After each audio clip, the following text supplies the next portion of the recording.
Good afternoon, good afternoon, good afternoon. Welcome into Four Verticals podcast episode 81.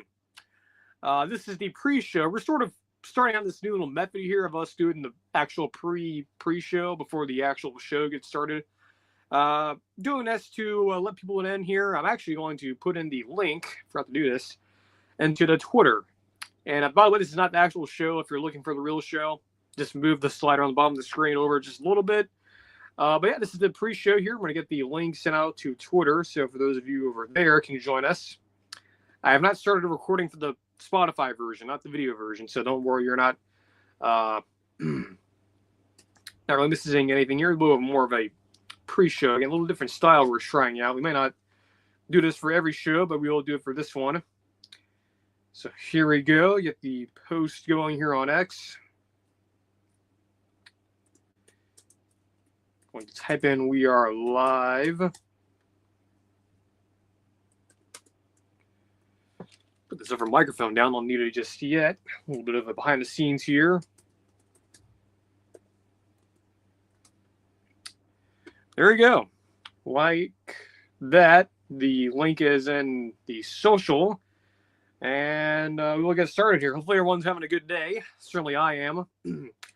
On this beautiful Tuesday, March 25th. About 7 days or so will be in April. Then we'll get into May, spring meetings and stuff. We'll definitely have a lot of news from there. Some of those even going on here in Jacksonville. ACC up there in Millie Island. How about that? Okay, I'm going to get the recording going here, and then we shall begin. In 3, 2, 1. And welcome in, ladies and gentlemen, to the Four Verticals podcast, episode 81. Less than 20 episodes away from syndication, as they say in the world of TV. For those of you who are new here, we cover college football, Marvel, Star Wars news, some Tampa Bay Buccaneers stuff. We'll probably start wrapping up our Buccaneers coverage when the draft comes around. That's, late April, I believe, if I recall correctly. But, fix something there, but yeah, welcome to the show. Again, we do college football, Marvel, Star Wars, Tampa Bay Buccaneers. We do a show Tuesday and Thursday. No real set times. I'm thinking early in the mornings, later in the afternoons, like today. More of a casual day, not casual in terms of fans, but casual in terms of mood today. So, by the way, if you're wondering what happened to the show last Thursday, we actually did a pre-recorded show last week. This time last week, we were doing 2 shows back to back. One was not live. One was live, and the one that wasn't live was for Thursday because it was spring break. Because as a grad student here, we had spring break, so a little bit more flexible in terms of doing other extracurricular stuff. So that's kind of why you did not see again a traditional Thursday show live. It was pre-recorded, more of a Q&A, and got good feedback on that. And we may actually, we are doing some Q&A stuff, and towards the end of the show. So. With that being said, I'm going to get some water here, and then we'll kick in the show here. Got some breaking news too off the top. Well, not off the top, but something that's been a developing story since last week. Now, I didn't have a chance to talk about this necessarily, but it's happened interestingly during my time off, if you will. And, of course, didn't have a show Friday, but it started percolating on Friday, and I'm sure most of you know what I'm talking about now, so I'm going to get some water here from the trusty water bottle, and then we shall dive in.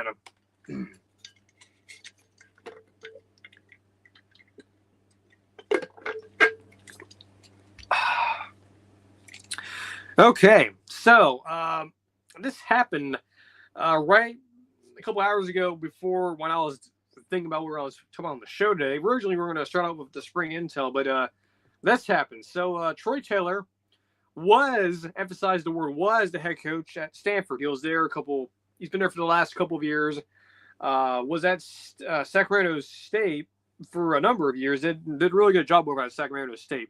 Ironically, those two, his Stanford teams actually played Sacramento State. I believe this first year was 2023, I believe. So how about that? It's kind of strange that those two his former school played him.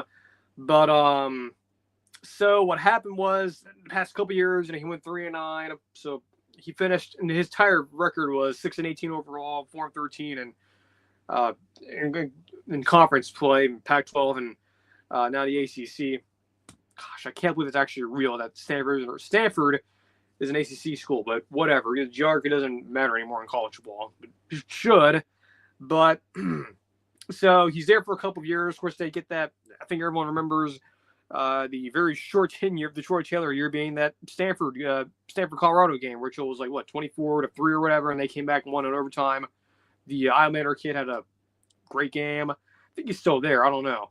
I don't recall him being there. I think he may have left, but whatever. Besides the point, now, of course, his quarterback there for the last couple of years is at Auburn now. Probably in the backup. We'll have more on that in the spring intel segment. So he finishes again 39 the past couple of years. Of course, Stanford coming off of the David Shaw era was not a good place. They've been sort of meandering a little bit. Of course, now in the ACC and with conference realignment and, where, of course, we'll talk about, Stanford football, their future. But he was fired. He was fired today. Troy Taylor, he was fired. Now, I should, make this pretty clear that this was not firing because of the results on the field. That's not what this is about. At least most of it's not about that. And you can make the argument, kind of, you can put it in as well. The results weren't good enough. Though I would say this, and the one saving grace for him was that the recruiting was going in the right direction. I guess it was sort of heading in the right direction. They had a couple of top 25 finishes, I believe. I think one of them was a top 25 finish. Had a couple of four-star guys coming in. He's real familiar with the California geography. Again, he was coaching at Sacramento State. Never had a losing season there. Didn't have a team or didn't play in 2020. So from the recruiting standpoint, he was doing pretty well. I thought Troy Taylor was. And granted, I'm not a Stanford fan. I didn't go to Stanford. I don't live in California. So I don't know particularly if there was other things besides what was being reported on Friday. But what was being reported on Friday was some allegations. There was an internal investigation, some inappropriate things going on there. If you want to look at the whole statement from the GM, who, by the way, is Andrew Luck. There's no issue with the audio. I'm just giving you a pause to realize that for those of you who have not been paying attention. Yes, the general manager of Stanford football is indeed Andrew Luck, the former Colts quarterback, and was a really good quarterback at Stanford. Almost won the Heisman. But so he's there at the GM now, and he made this decision because of the investigation and also because of the on-field results, to pull the plug on Troy Taylor. Again, I'm not going into the whole allegation thing. It seems pretty serious. If you want to look more into that, go to the article on ESPN, go to like CBS or PBS or wherever you get your news from. I'm sure there's probably going to be a segment there about this. Maybe, but more like on ESPN, probably. But in terms of the on-field results, just it wasn't good enough. I will admit that. To a certain extent, though, I should actually correct myself here. It's good enough, but was it, is it the classic, it's okay, but not okay? Is it, just okay is not okay? Again, Stanford under, later years of the Harbaugh years where he went to the NFL the first time, and then you have David Shaw years sort of, feeding off of that success, and then eventually it was going down the drain very slowly. Was very successful. They dominated those.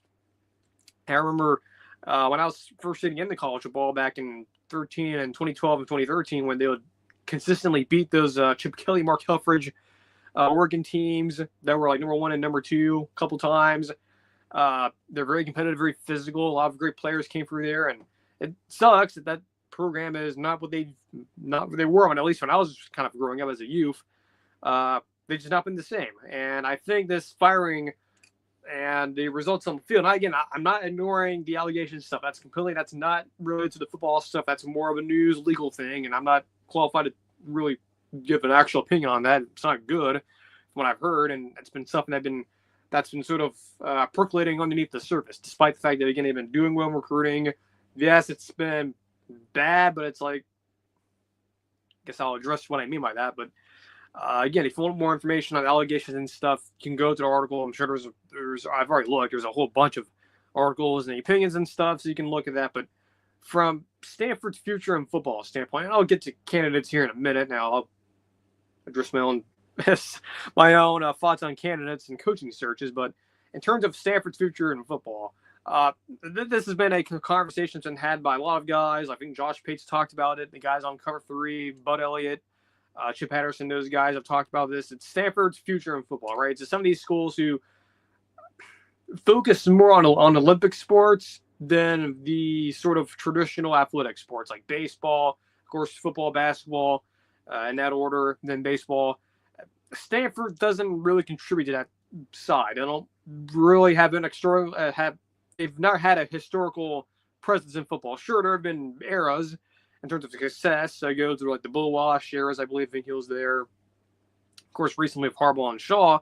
Those are sort of very mesoscale eras, if you will, if you want to use a meteorological term. Of course, meso being small scale, if you didn't know that.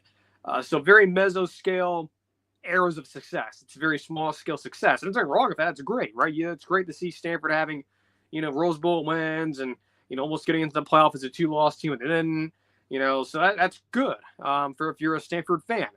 Now, if you're just a general fan of college football, you look at Stanford as their whole body of work in the past 100 years, and you go, okay, so from the small scale side, yes, they've had success, but in general, what do they bring to the table for college football? Not really. But they do in academics. There's no doubt about that. No doubt. I mean, they are the Harvard of the West Coast for a reason. So there's a reason why a lot of folks go there. And so from the academic standpoint, of course, yes, in terms of conference alignment, I think a lot of folks from from an academic side of things, you would want Stanford there. It boosts up your overall conference GPA and it makes you look really smart. But then again, from the football side, this is Stanford care. Do they care enough about football? If you look at their past attendance, the fact they're in the ACC and none of the two major conferences, the P2, none of their people really looked at Stanford as a viable candidate. So does Stanford have a future in football? Are they serious about football? Is what I'm trying to say here. Are they like a legitimate athletic department and saying, hey, look, football drives our athletic department's revenue. Yes, it's nice we have good academic standards and that, the tuition stuff and whatnot. And we also focus on Olympic sports. That's another thing, too. Like I mentioned, again, Stanford, in terms of the athletic side, is more about the Olympic side versus the traditional collegiate athletic side. Most of our Olympic athletes will be performing in the Winter Olympics, I think next year, and the one in Los Angeles in a couple years. Like 99% of those, well, I shouldn't say 99, but 80% of those athletes are from Stanford. Like most of those athletes are from those schools or Ivy Leagues or whatever. That's where most of them are from. Most of the NFL players, though, are not from Stanford. Again, you can name examples like Kevin Hogan for a couple of years. At times in the NFL, he was a starter, I believe, and then you have McCaffrey. But besides that, not much. And again, that brings up the question here: is Stanford serious about football? Are they a athletic program that is going to allocate funds? Of course, if the House ruling and whatnot, now there's going to be a more broader revenue sharing. What does Stanford do with that? Do they invest it into their sports that don't generate a lot of revenue, being their Olympic sports? They do generate a lot of good athletes for the Olympic side of things, or do they go and allocate that money properly to the football side in terms of the next hire? I don't know. We have seen other programs who are the same level of Stanford, like UConn and Vanderbilt in football, most recently having success. Jim Moore over at UConn has had, a couple years ago, they had an 8-win season, I believe. It's kind of odd to actually see them do that because, again, much like Stanford, they have traditionally not been a very historically good, at least in football. But we've seen Vanderbilt this year a number of times. James Franklin and Clark Lee at least now have a lot of success. So it's not impossible, but it's going to be tough. And not to mention that the ACC, and I hate to remind you of this, I don't have much joy in saying this either, but the ACC is not going to be around much longer. Florida State, Clemson, Miami, the Magnificent Seven, as Murphy famously used years ago, they can get out usually before 2030. There's no rule that says they cannot leave until then. They can leave earlier than that. In fact, I was listening to, I know it's not related to Stanford, but the guys over at Ward Champ for Florida State brought this up yesterday.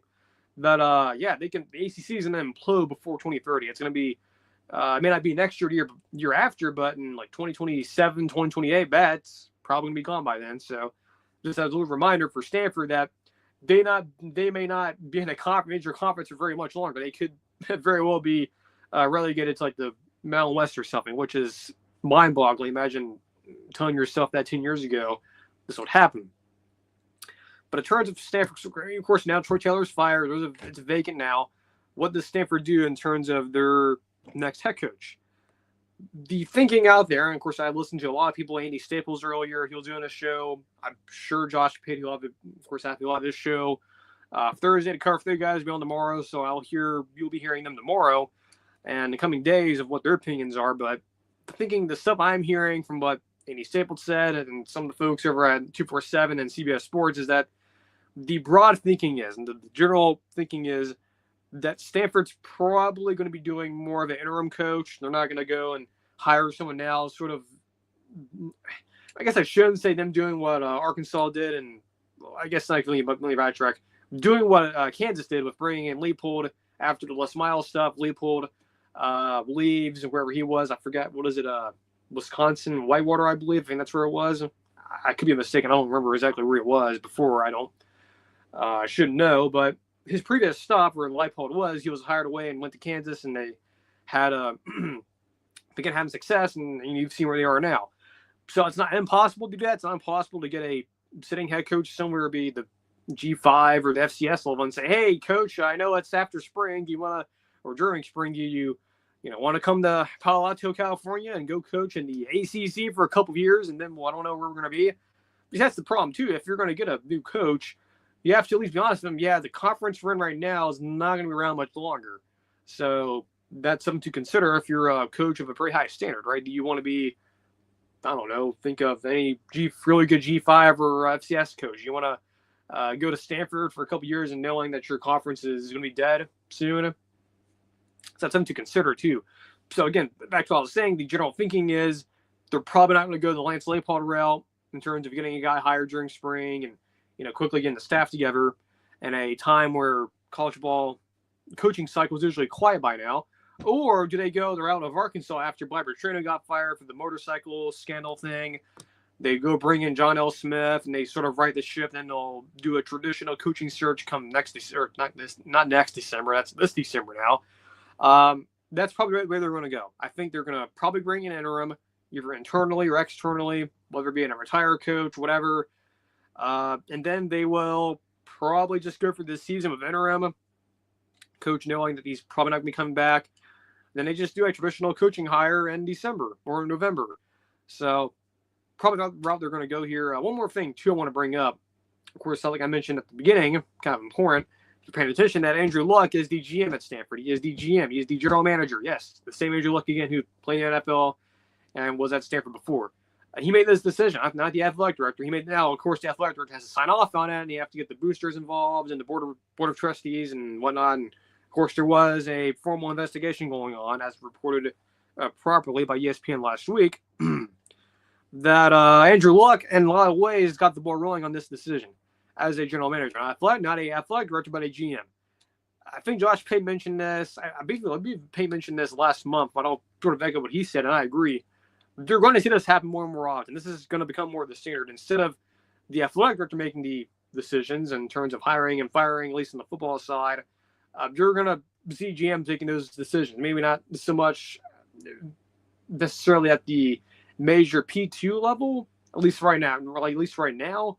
But it's fair game for the G5 and the other smaller conferences. I mean, it's not something I think it's impossible to happen. I think it's more likely that will happen. I think it will eventually bleed over to the Power 2, where you will see, instead of athletic directors making the decisions in the next 5 years, it'll be GMs. Now, again, it's going to vary. And there's some GMs who maybe don't have a lot of power right now. Maybe think about a couple of schools in mind. I won't say them publicly, but there could be a couple of GMs or a couple of schools that have tenuous situations in the P4, I guess P2, that maybe will be firing their athletic directors along with their coach, and then they'll have a GM come in, they'll make the hire, and they'll hire the athletic director independent of the GM. I don't know how they can figure it out. I'm not that smart to figure out for them, but all I'm saying is, yes, you will probably see more and more and more. In fact, all GMs will be making these decisions by the next decade instead of athletic directors in terms of hiring and firing coaches, just like the NFL a little bit. It is what it is. I think it's interesting, at least, to get other voices in the room. Again, as Andrew Luck, former player, you should know that, in terms of having experience with the NFL and bringing in some of those concepts in terms of running an organization in a athletic department, not so much in terms of the sport fully, but in some ways. But Again, Troy Taylor out.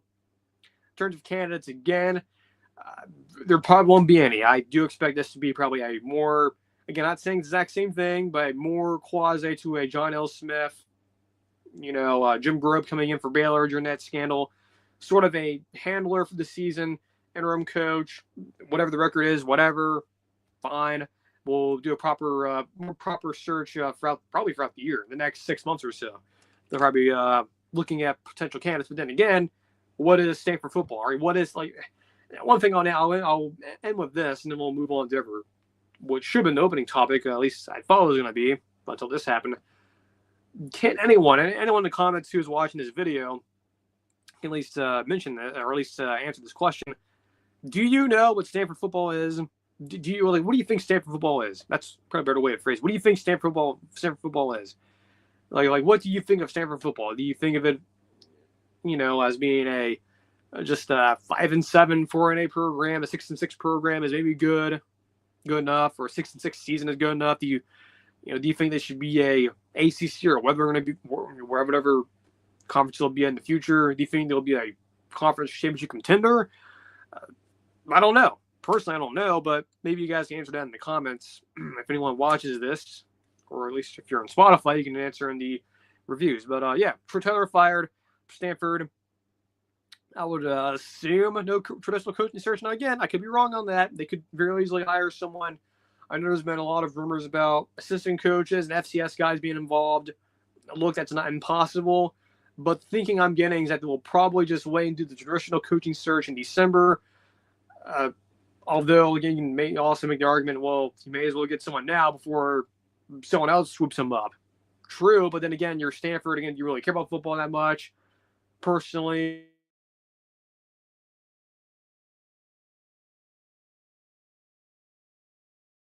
sports. So, personally, no coaching search probably, but they do different in terms of whether or not candidates will be involved or not, because it's a whole process.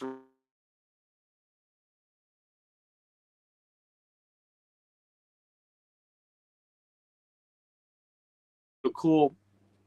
Maybe Andrew Luck wants to do a full clean sweep of the athletic department, bring in a nutrition specialist, strength and conditioning, all that, other position coaches and whatnot. So it's gonna be busy over there in Palo Alto. Certainly, if you're a Stanford football fan, and unfortunately, there's not many of you, this sucks. It certainly does. It's not the way you thought this would have gone. I thought Troy Taylor was going to work out there. Again, I thought from a recruiting standpoint, they're doing fine, but it's not in terms of other things not related to football. So whatever. In terms of the football results, because obviously there were things happening off the field or not related to football that were pretty bad, and there was enough evidence to get him fired.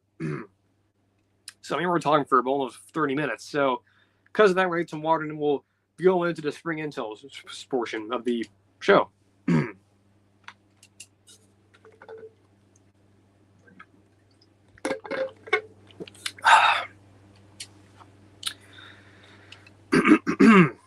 So spring intel, of course, a lot of folks sort of being brought back into spring, albeit though there won't be traditional spring games. Of course, today Auburn, the team we're talking about today, mentioned their spring game is not happening. They're doing a spring weekend, I guess, and events and whatnot, but no spring game. There'll be a scrimmage. It'll be available to the public, but will not be televised. It'll be like half private, half not, whatever. Anyway, so speaking of Auburn, of course, their spring practice started on Monday. Of course, things coming around about Jackson Arnold, is he going to be the starter? Is there any, who's going to start a quarterback for Auburn? Again, my personal opinion, it's probably Jackson Arnold. Of course, you have Ashton Daniels from Stanford. We just mentioned he's over there, more of a runner type quarterback. Sort of in the words of Bud Elliott and I kind of agree, man. If Ashton Daniels, I think that's who he is at Daniels, if he's the starter there and not Jackson Arnold, then that's white lights and sirens. That's not good, because he is not a traditional. He's that type of quarterback you would reasonably have in the SEC. I'm just saying he's not an SEC level caliber. He is there to be a backup, and that's the expectation for Auburn. So you would assume that Jackson Arnold's part of the starter. Of course, he had the turnover problems last year or during his career at Oklahoma. Look, does that get changed overnight? No. Do you at least see some slow progression? Maybe.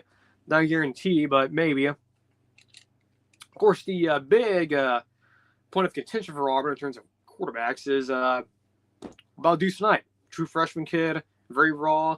I know Bud Elliott mentioned yesterday on Cover 3, they mentioned Auburn yesterday during their spring quarterback battle, that he mentioned this, and I do agree. He's very raw. He's, of course, more of a runner type quarterback, dual threat. But he is raw, and he is young, and he's inexperienced. And the thinking is over at Auburn, and not just coming from Cover 3, but even guys like Josh Pate even mentioned this a little bit too, I think, that the thinking at Auburn, at least the assumption is, Jackson Arnold's your starter, Ashton Daniels is going to be your backup, and then Deuce Knight's partner in redshirt. You may see him versus your FCS school or whoever they play, G5 or whatever. May see him peppered in, probably not much, probably hand the ball off, or whatever. And that'll be it. And then after Jackson Arnold either leaves next year or whatever in the coming years, Deuce Knight will maybe be the starter. Again, it's not a guarantee, but he'll probably be the starter at some point in his Auburn career, unless he leaves or whatever, and that's a whole different conversation. But the thinking is that will be Jackson Arnold's job, Ashton Daniels, and then Deuce Knight will redshirt. Is there an avenue where Daniels could, or not Daniels, is there an avenue where Deuce Knight could be the starter? Sure there is, right? If he does really well in the spring. I don't know why I just said really well twice there, but if he does well enough in spring, performs really well, has a decent rating of the offense, grant you it's spring, so take that for what it's worth, and of course we'll have more info in the fall. But if he does really well and he progresses and he's able to read the defense and he's maturing a little bit more quickly than other true freshman quarterbacks traditionally don't, then yeah, there's an avenue to be had there. But the assumption there, I think Jackson Arnold is probably your starter. Of course, you have other things about Auburn, of course, defense. How's it look with DJ Durkin? Can they get better from where they were last year? And another thing for Auburn is a receiving core. They bring in, of course, Singleton from Georgia Tech. Kim Coleman's still there. Could easily be one of the best receivers in college football this year. Of course, last year he wasn't, despite the fact he was like up there with Ryan Williams and Jeremiah Smith in terms of recruiting wise. He was like even higher than Ryan Williams, I believe. But at least for some people. But can he take a next step? He got better as the season went along. Of course, some other guys they brought in. Trey Thompson didn't do much last year. You're hoping he takes the next step. But yeah, for Auburn, it's quarterbacks offense. Can they get more consistent there? Can Hugh Freeze and his staff there, with Derek Nix being back there, I believe he's back there, I think. Let me double check that. Of course, you have so many coaching hirings and firings and stuff. Yeah, he is there. Of course, you have to make sure you're getting that correct there. You don't want to get a fact error. But, yeah, so second year of Derek Nix being there, getting a new quarterback room, you would reasonably expect some improvement. Not major improvement, not, scoring 70 points per game, but maybe getting it from like 25 points per game to 30 points per game. Just, baby steps, right? You're going to gotta be careful there because you don't want to get too excited and then come your first game at Baylor on Friday night and then you're down 25-10 and you're like, whoa. Anyway, speaking of quarterback situations, Bama. Spoke about this a lot. There's been a lot of hype. If you want to hype, but just conversations about Keelan Russell, the 5-star kid, originally committed to SMU, goes to Bama. Hype about him a little bit, but there's been even more hype about Austin Mack. Of course, if you remember correctly, Austin Mack was the quarterback that came over with Ken on the board last year. Was at Washington a couple years ago. He's a redshirt freshman. Last year's redshirt sophomore. You have him. You have Ty Simpson, who's been around the program for a long time. He was even there before Jalen Murrow was there. That's how long ago he was there, and Bryce Young was there. So he's been around for a while. The assumption back in February, and from a lot of people who I've listened to and whatnot, they reasonably expected that it was probably going to be Ty Simpson to be the quarterback there next year. At least that was the assumption. Turns out, some folks have brought up Austin Mack. Again, he's very experienced. He knows the system under with Ken on the board. He's more familiar with it. So he has that upside, but then again, he's so young. He's very young. He's very moldable, if you will, in terms of developing him and whatnot. Very raw. Whereas Simpson, experienced guy, coach's son. His dad is the UT Martin head coach, I believe. He still is, yeah. So he's a coach's son. He's obviously very competitive. He's been there for a while. Though I will say, and this is a fair point, that Ty Simpson loses this battle to Austin Mack. Again, from an experience standpoint with DeBoer, kind of reasonable to expect. But boy, if you're Ty Simpson, man, you've been at Bama for a number of years. You couldn't beat out Jalen Murrow twice. You had to bring in a lacrosse player in Tyler Buckner, and Saban's last year, but turned out to be his last year. So you've not won the battle 3 times you've had it, and this will be your fourth or third time, whatever. I think it's fourth time. So if you lose it a fourth time, it's not good in terms of him probably staying in the program. I would reasonably assume he probably transfers if that's the case. But again, this is still spring. This is why they've created spring to get players acclimated. Now then again, you have the spring transfer window, so unfortunately, a decision will be made in terms of what your pecking order is going to be, whether it be Austin Mack or as their QB1 or Ty Simpson. Then you have Keelan Russell there. Now, of course, like I mentioned, there's been a lot of hype about Russell, him being more of a somewhat dual threat guy, former 5-star. Well, not former, but he was a 5-star out of high school. Again, he's a lot of talent. I think though the thinking is for Bama and Kellen DeBoer, now I'm not there, but I assume this is the thinking that they probably don't want him starting. They would much rather have an experienced guy there. Maybe eventually he'll be the starter. So sort of, I don't know, like a training rules protocol, I guess. But yeah, that's the feeling out of Bama right now. It's just, you have Simpson, you have Mack, you have Russell being your sort of a wild card guy, but a lot of momentum for Austin Mack. Now, look, regardless of the quarterback, they're going to have a pretty good receiving core. Jeremy Menard's back, and of course you have Ryan Williams coming back. So whoever the quarterback's going to be, you're going to have a very friendly offense, very much so, a lot different than last year. Of course, last year you had to rely on the running quarterback, and fan of the running quarterback. The problem is when you have a guy like Jalen Murrow who's very bipolar, you don't know what you're going to get. It's Mr. Jekyll, Mr. Hyde. Helps when you have at least players you don't have to rely on your legs all the time. So that helps. Speaking of more quarterbacks, about Michigan, the whole thing about Bryce Underwood, right? Things going to start. Well, we don't know for sure just yet. Now, Bryce Underwood, of course, is a player. He was a 5-star last year, much like Keelan Russell. He was rated a lot higher out of high school. A lot of folks very excited about him. Of course, they brought him to transfer, I believe, from UNLV, I believe. So you've had him there for some options, at least of that. The expectation is that Bryce Underwood will probably end up being the starter too. I think both with Bama and Michigan, I think the long-term plans are clearly you bring in your 2 5-star kids. You expect you'll start at some point. I think if Bama's least likely, I think Michigan's more likely that you will eventually see Bryce Underwood start. Again, a lot of folks hyping him up in terms of his physical abilities, very similar to past recent generational quarterbacks. He's more of a runner in a sense, kind of a dual threat guy. I say kind of, he is a dual threat guy.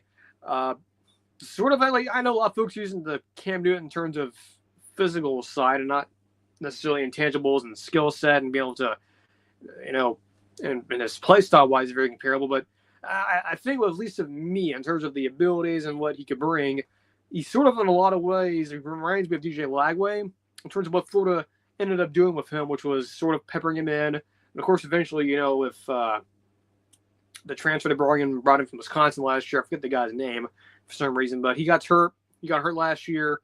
Lagway comes in, of course, he gets hurt. So they bring in the kid from Yale, the walk-on, and during the Texas game, and they lose. Of course, everyone thought Florida was a piece of garbage in that game. Well, the power ratings world says otherwise because they lost their starting quarterback, and that was supposed to happen. So I tell that to say, sort of like what they did with Lagway last year, I think you will see Bryce Underwood sort of peppered in here. They play New Mexico. Cool, you probably see him there.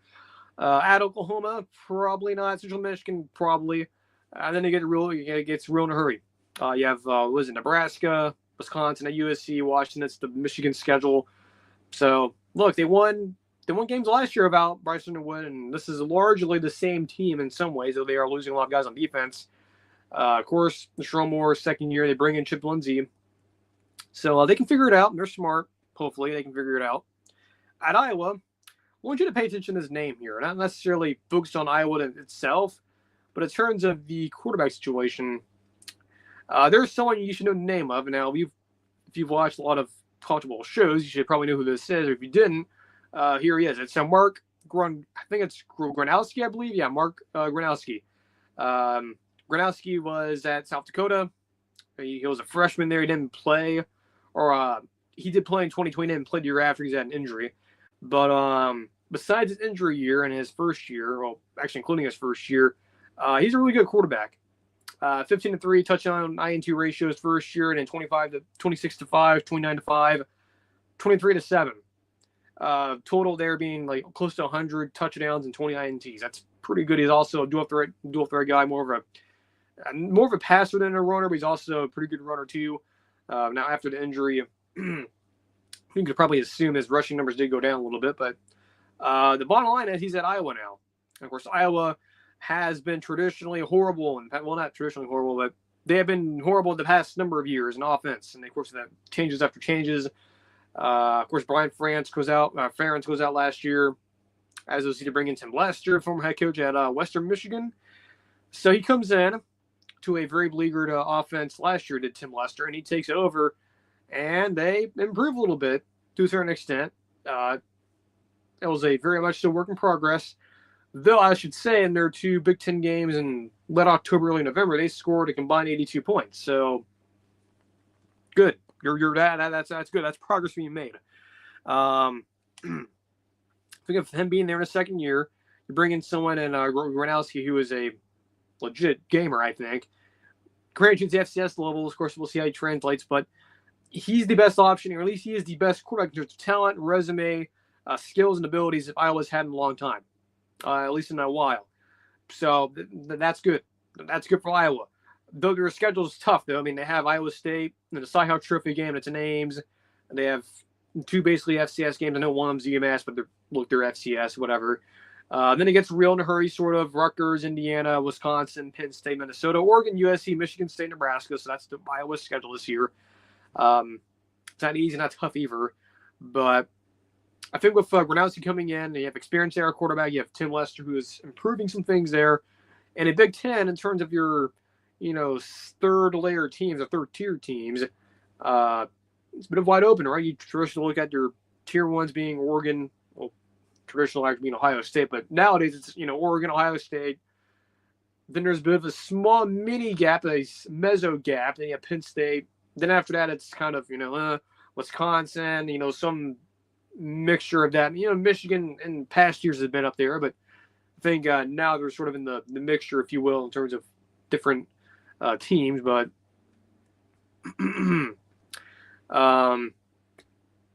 there's a gap there, certainly, from the tier 1 to the 1 tier 2 team, Penn State, and then the rest. And Iowa can definitely do that if they get good quarterback plays. I think defensively they should be fine. Of course, you lose some players, of course, to draft and whatnot, but I think Iowa defensively, as long as they have a Phil Parker who's been there for just as long as Kirk Ferentz has been there, they should be fine defensively. So at least they'll have that. But of course, it's not a guarantee that they will be that. And looking on Wikipedia here, looking over their schedule, someone edited this. It's not been changed yet, but it claims that the 2025 Iowa Hawkeyes team will be pretty good this year, but in old Iowa high fashion, they will lose to Iowa State, led by a 5-star cornerback Cooper DeJean, and the Iowa Hawkeyes head coach is 27-year-old LeBron. Okay, that's just pointing that out, but that's funny that someone's vandalizing this, and it's funny they're one of their transfer guys is clearly not what the heart quarterback there. So I would imagine this is vandalism. I just realized that, but yeah, that's interesting that's occurred. But yeah, Mark Gronowski, someone interested in names, keep an eye on for spring for Iowa there. But yeah, that's it for the spring intel segment. Pretty good clip in the show here, about 40 minutes or so. I think it'll be a little more shorter than usual. That's because the opening Stanford monologue sort of took forever there. But yeah, spring intel. Again, spring practices are starting all over the world. Not all over the world, but all over the country. We'll have more and more intel coming in. Of course, there's not going to be a traditional spring game for every single school. But look, it is what it is. This is the future of college football, I guess. And get some water real quick here, and then we'll move on to the Marvel news that's been sort of percolating over the past 24 hours, and then we'll get into some Q&A. How about that? Q&A, a new segment here we're starting up. But yeah, get some water here, and then we'll continue on.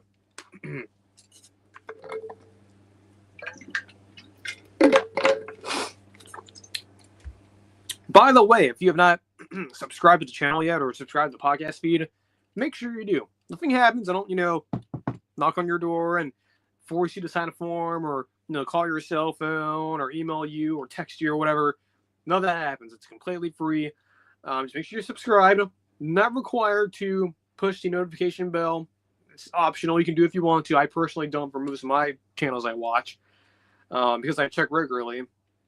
So just make sure you subscribe. Send the podcast if you're listening there on Spotify. And be sure to follow on Twitter as well. Pretty active over there. So a little bit of Marvel news here. Now there's some other stuff that's been sort of percolating here from Marvel. Probably touched on that on the Thursday show. But supposedly there might be some news coming in. Now, I don't dive into all these, unverified rumors or whatnot. But Joshua Dan Nerds was tagged yesterday, and of course I listen to his stream daily when he does. And I'm just checking here to make sure there's no more information about this. I don't think there is. Okay, I guess he tweeted out something saying that tomorrow's real. Josh did about 30 minutes ago. So,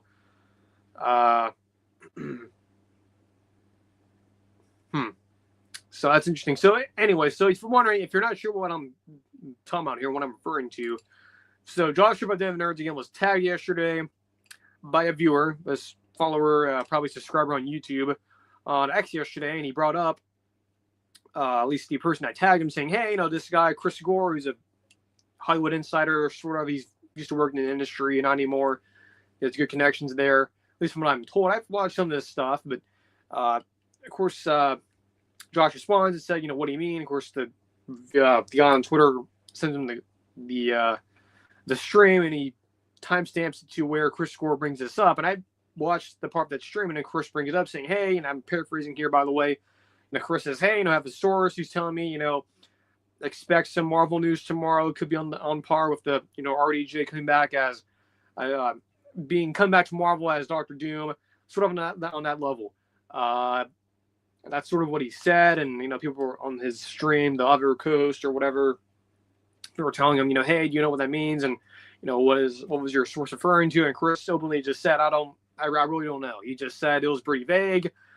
So I saw that to say, according to someone like Chris Gore, and I guess what Josh over the Nerds mentioned on his stream today, and of course now it's sort of getting confirmed a little bit that there could be 7 tomorrow. What it is, I don't know. There's not been any leaks about this besides what Chris Gore has said. There is no indications from any of the other traditional scoopers, the Twitter scoopers or X scoopers, like, My Time to Shine Hello or Alex Perez, and they've been pretty quiet about this, at least from what I'm concerned or from what I've seen. So, a couple things in mind here. I sort of agree with Josh Joy when he did his stream, Dev Nerds on his stream earlier, when I was listening to this and went for my walk earlier, that a couple of things here could be in play here. One of them could be they potentially announce or confirm that they are doing Battle World movies, which has been rumored for a long time from, again, guys like Alex Perez, who's, again, one of the best scoopers out there. He's like as good as he can get in terms of Marvel stuff. And his success rate in terms of getting things right is pretty high. I would imagine it's probably in the 90s probably, but Alex has mentioned about, this, World War Hulk type movie, Spider-Man 4 or whatever the next Spider-Man movie is going to be. Definitely focusing more on the multiverse stuff because it's, coming out after Doomsday. Probably Battle World based. And of course, it's been a rumor for a long time, even going back to, right before Ant-Man and the Wasp. Quantumania came out on the Marvel Studios spoilers subreddit before it got deleted. That there was plans for a Battle World saga. They were going to do Battle World movies based, taking place after Doomsday, between that and Secret Wars. There were new several movies based on Battle World and exploring it and sort of, I guess in a way, stretching out the Secret Wars storyline, right? Instead of just stuffing everything into a almost 3-hour movie, why not just do separate movies that eventually lead to Secret Wars and then culminating there? That's been around for a long time, so that wouldn't be the size of Secret Wars. in terms of us not expecting it. So I'm not sure if that's the level of RDJ come back as Doctor Doom. I don't think it's like that insane because it's been around for a while.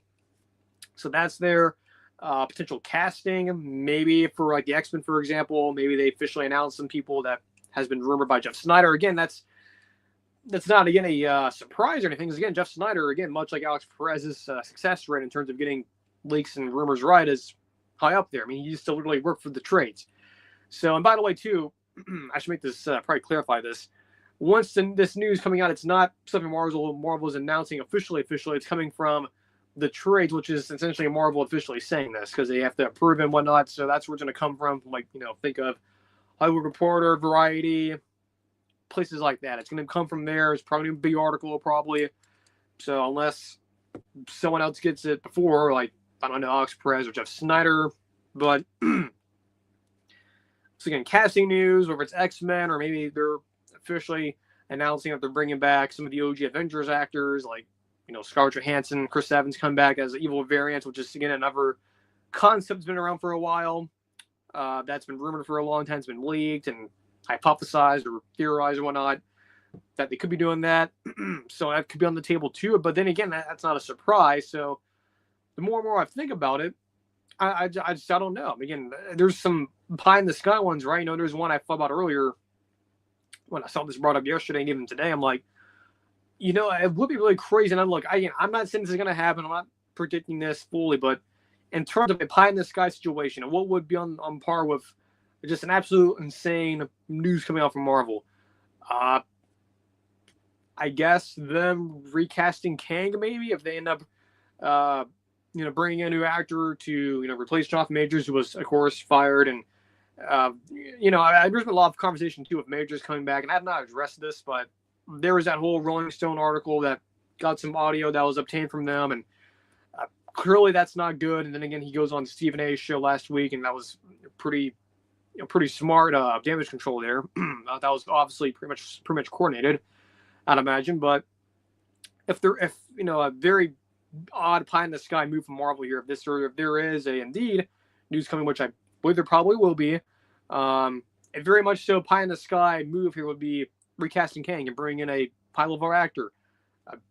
Pick whatever you want there, Denzel, whoever, could be anyone, any high profile actor, at least the caliber that Jonathan Majors was when he was still getting a lot of work. But I guess maybe that, because again, a lot of people, of course, are focused on Doctor Doom and coming back, and look, that's fine, whatever. I'm excited too, but it would be interesting to see Marvel will just say, hey, you know what?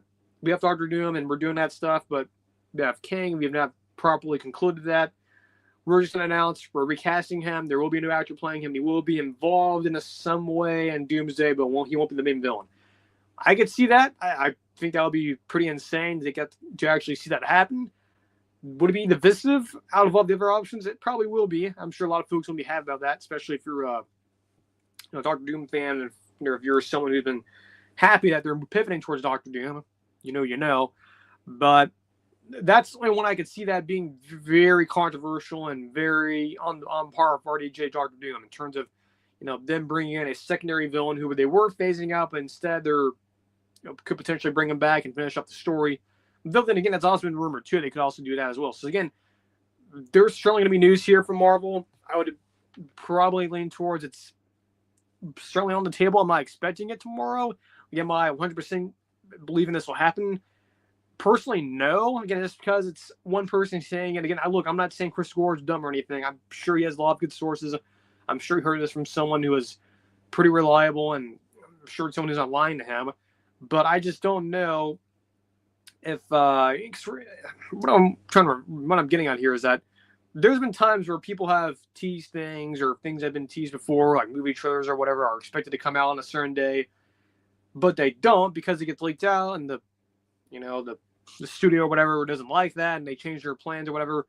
That's my fear, that this coming out from someone like Chris Gore reporting something he legitimately heard, him saying that it becoming public knowledge now, maybe Marvel and those folks sort of get cold feet. They back off on it. They save it for Comic-Con, which is another thing too, which is why this is so confusing. It's like, so you have Comic-Con coming up. Why not just announce this big announcement there? But then again, I remember you're okay. They just had Brave New World come out. I think it just finished its theatrical run. It wasn't great. It made money, whatever, fine. It wasn't good critically. The fans really didn't like it. You have Daredevil going on now, which is good, but granted, it's not doing good numbers. At least if you're looking at this from a business standpoint. So if you're Marvel right now, you've been in a weird space. You just had the leaks come out from the concept art. Why not just randomly release something on a Wednesday or on a random Wednesday at 10 o'clock in the morning through a Hollywood article or a Hollywood Trade article or multiple articles. Again, probably it's going to come from Variety or a reporter. I'd imagine that's probably where it's going to come from. Would not imagine it being from Marvel itself or Disney. So again, it's certainly on the table. I'll be keeping an eye on this. If anything major happens, I may hop on and do a quick little extra video or whatever, or an individual video going over the news. But if this is true, I don't know. I mean, we'll see tomorrow, I guess, when we wake up tomorrow. I'm sure all the Marvel fans will be checking their socials tomorrow on YouTube and X and whatever and seeing what's out there. But yeah, I mean, that's certainly this is supposedly going to come from Josh about Dev Nerds. This is it looks like this is probably real. He tweeted this out earlier, or he made this post saying that tomorrow is real. Sunglass emoji, smiley face. So it sounds like he may have heard something too that may be a line on the same lines as what Chris Gore heard, and it definitely looks like there is some news coming tomorrow. So again, I don't know for sure. Again, look, I'm not sounding like a skeptical person. I'm not someone who is trying to diss any of these people, but I don't know. I'm a little bit skeptical here. Again, am I reasonably expecting something? Yes, I do. Like I just said, I believe an announcement from Marvel tomorrow through the trades is on the table. Yes, I believe it is on the table. Am I 1,000% expecting it tomorrow? If it doesn't happen, am I surprised? No. If it does happen, not surprised. So it's probably 54%, 60%. I'm expecting it, but I don't know here. Again, I just don't. Just something weird to me feels like this getting out.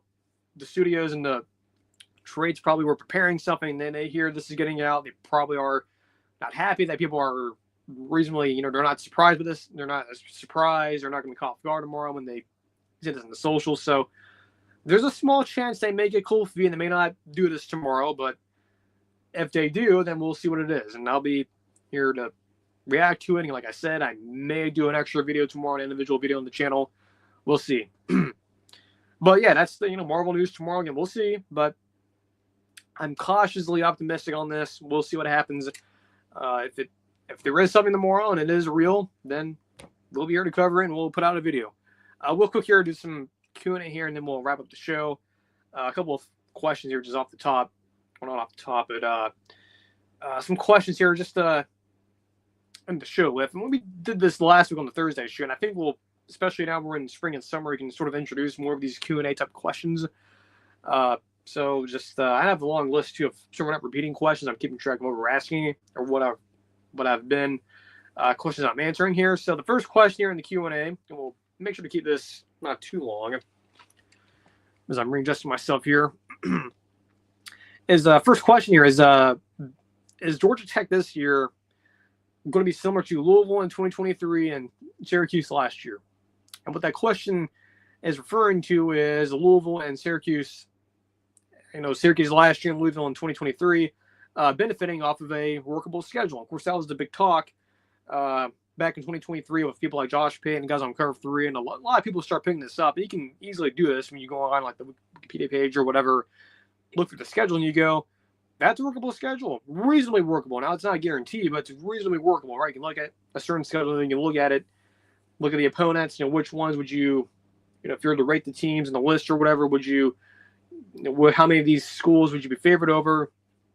Looking at an individual team. For Louisville in 2023, you could do that, or you would have been able to do that. Syracuse last year, absolutely, you did that, and they benefited off of it. Indiana last year is another example. So is Georgia Tech going to be that? Is Georgia Tech, do they have the potential to be sort of what Indiana last year was, or sort of be like Indiana last year and Syracuse last year? It's not impossible. It's certainly on the table. I'm just saying it's on the table. Their schedule, by the way, we've not looked at this at all. They get at Colorado. Mind you, it's a new era there in Boulder with, Deion's still there, but Travis and Shedeur are not there. New quarterback coming in, probably Ken Salter, more likely. And it's on the road. I believe it's a Friday game. So it'll be a Friday game. That might be actually the Fox game, not the Auburn game. That might be an ESPN game or something. But this Colorado Georgia Tech game, probably the Fox game on Friday Night Fox game. So you get them, a different Colorado team, FCS. Then you get Clemson, December 13th, and Bobby Dodd Stadium in Atlanta. So it's not the Mercedes-Benz game. Unfortunately, that's the Georgia game, but whatever. Clemson, by the way, though, is coming off a game against LSU at home, the game against Troy. Then they come to you. It's early in the year, too. That's a game, and I know Josh Pate mentioned this on the Sunday show when he was circling games he wants to go to in terms of games that he sees as important. I agree with him. This is going to have a sneaky game. So if you're listening to this and you've listened to Josh Pitt, I think you know by now that that's a game that people are starting to talk about more. And if you haven't, just be prepared for what's coming here. I think that Georgia Tech Clemson game could be a pretty important game. And if you really think about it, besides that game and the Georgia game, again, it's a stupid neutral site game and Mercedes-Benz Stadium in Atlanta. It's like, what? Like Bobby Dodd Stadium wasn't good enough for them, for Georgia to plan, whatever. Nothing I can do about it. So, unfortunately, that one of those games is a neutral site game, which I don't know if it helps at all. But at the very least, you have two games which are going to be dogs in, more likely the Clemson game, the Georgia game, and a neutral site, albeit it's in your backyard. It's literally down the street from your campus, which is insane that they decided to do that, but whatever. But I guess it's just because it's there, I guess. And I don't know, I may do a separate topic on that in terms of neutral site games and whatever. But besides those two games, the Georgia game and the Clemson game, you're probably going to be either favored in or be maybe in some of these be a pick 'em in most of these games. Again, in the ACC games, Wake Forest, Virginia Tech, Duke, Syracuse, NC State, Boston College, Pitt. Those aren't games that like put the fear of God into you. But they're not easy games either. They're going to be challenges, right? Virginia Tech in terms of some of the talent they have there. I'm not too confident in that staff there after what happened last year. And I grant you, maybe we were ahead of schedule on them, but they did lose a lot too in the portals. That doesn't help. Duke might be a tricky game there, but besides maybe those three games and maybe the Colorado game, you could see Georgia Tech here. And look, they were competitive with Georgia last year. And look, maybe it's a good thing. And echoing Josh Pate here, maybe it is a good thing and then beat Georgia last year. Now, they did beat Miami last year, so that helps a little bit. And they beat Florida State too. But beating Miami and beating Florida State is not the same as beating Georgia. Like beating Georgia last year would have put them on the map. And of course, King is back this year. Gets another year of Brent Key. And look, I know everyone didn't like the Brent Key hire when it was made. I think a lot of folks thought it should have been Willie Fritz, who was at Tulane, and he was in the running for the job. That's not a secret. That's publicly been out there. He literally was going to crawl over broken glass and nails to get that job, and Georgia Tech just said no. And it didn't go anywhere, and they promoted Brent Key. But he's done pretty well there. I'll give you that. He's been a surprise there. But the fact they were close last year with Georgia, they beat Florida State for whatever it's worth, and they beat Miami, was a decently good team. It's a program that's on the rise. I'll just say that. It's a program that's on the rise. And it's a workable schedule. They have two games, maybe three of the Duke game. They're going to be tough. They're going to be challenges. But 9-3 is not the question here. Not a projection here, but 9-3, 10-2. Reasonable to think here. It's not crazy, so don't be coming at me in November and December saying, "Oh man, Georgia Tech's 10-2. That happened. That's a surprise." Well, look at the schedule. Should have been looking at it back in the spring. You should have been able to figure it out. But none of us are like that, so just it is what it is. Last little question here.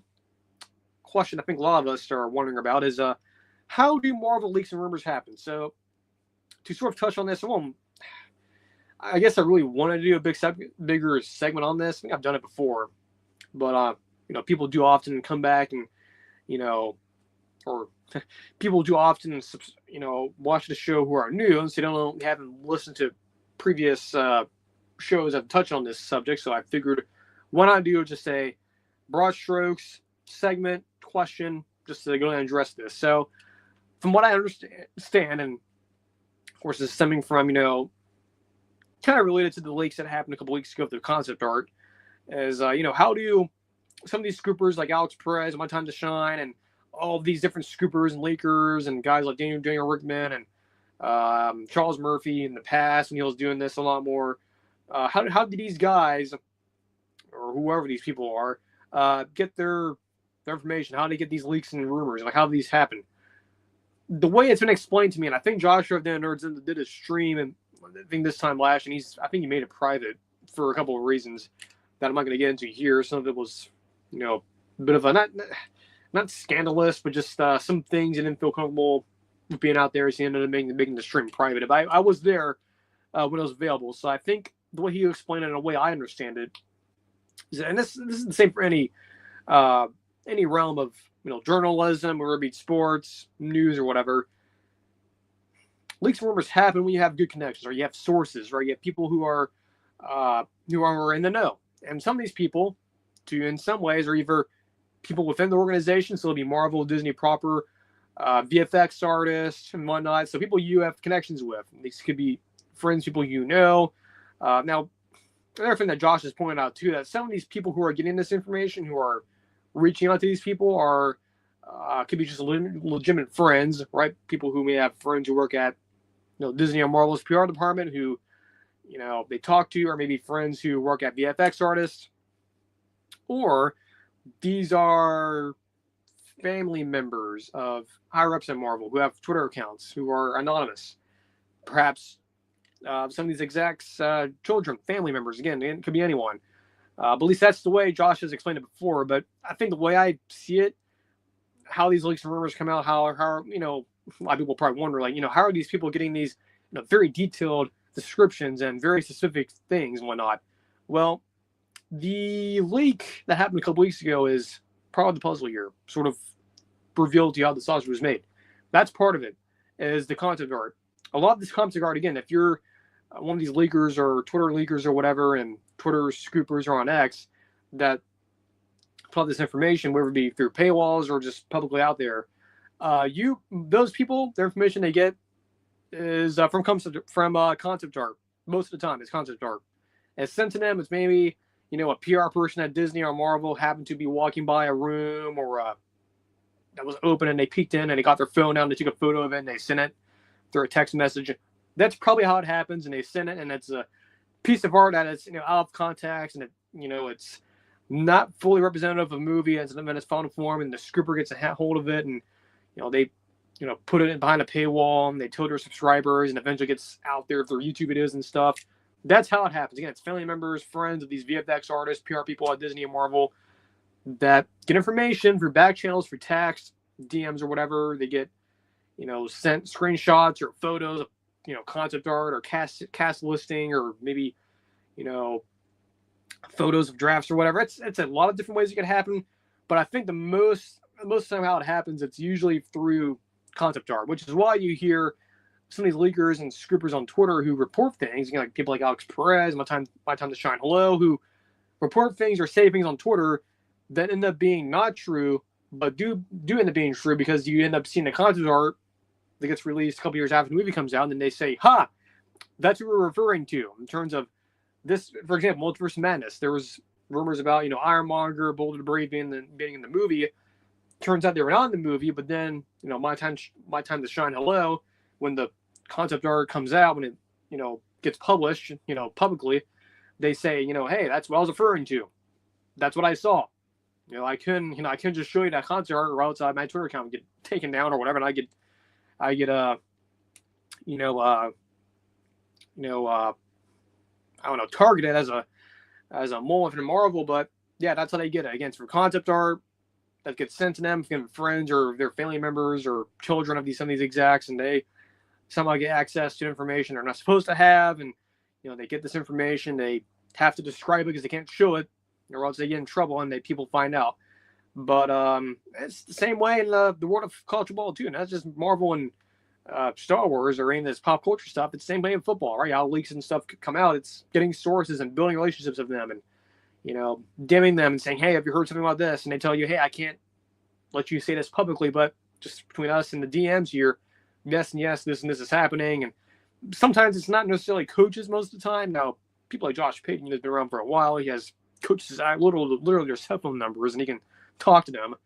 But usually, if it's not that, it's, PR people, trainers, nutritionists, folks who are in the building who may have overheard something and, out of context, and they end up telling you stuff. And that's a weird thing to really get into.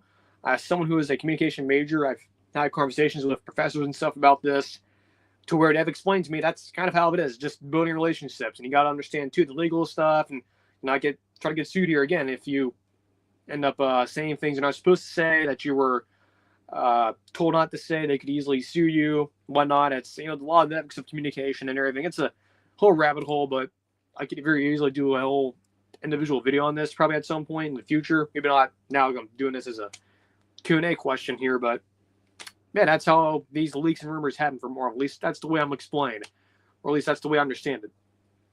And that's it for the show. Again, make sure you subscribe to the channel. Podcast feed, again, we'll be back on Thursday. Maybe a video tomorrow. I'm not totally 100% on that. Again, based on this potential news that is coming here tomorrow from Marvel. It's not guaranteed it's going to happen, but it certainly is leaning towards there probably will be something tomorrow that could be pretty significant. I'll let you guys know about it. I may do, again, an emergency video about it. Keep an eye on for the channel on that. So, until more likely Thursday, if not tomorrow, until then, enjoy the rest of your Tuesday, enjoy your Wednesday, and we'll see you officially Thursday, maybe tomorrow in a video, but have a good rest of your day and rest of your evening. We're recording this at 5:10, but until next time we do a video or a stream, take care, and we'll see you then.